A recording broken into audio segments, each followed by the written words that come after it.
দারুণ দারুণ দারুণ স্বাদের এই পাবদা মাছের রসা রান্না করা কতটা যে সহজ, না রান্না করলে বুঝবেনই না।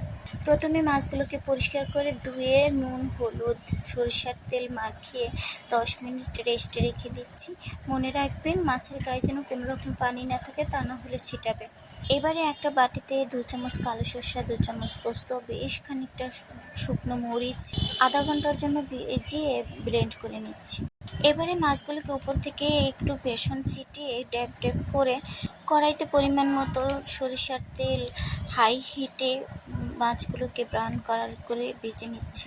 এবারে চলুন রান্নাটা বসিয়ে দিই। কড়াইতে ভাজা তেল দিয়ে একটু সাদা তেল এড করে বেশ খানিকটা পেঁয়াজ কুচি ব্রাউন কালার করে ভেজে নিচ্ছি। ব্লেন্ড করা মশলাটাকে দিয়ে ভালো করে কষিয়ে তেল ছেড়ে দিলে রসুন বাটা আদা বাটা দিয়ে আবারও ভালো করে কষিয়ে দিয়ে দিচ্ছি টমেটো বাটা।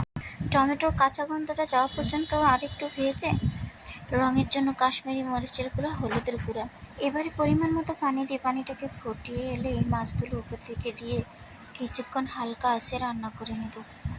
ঝোলটা মাখা মাখা হয়ে গেলে উপর থেকে ধনিয়া পাতা দিয়ে নামিয়ে নেব। দেখতে যতটা লোভনীয়, খেতে তো অনেক অনেক অসম্ভব মজা। আশা করছি ভিডিওটা ভালো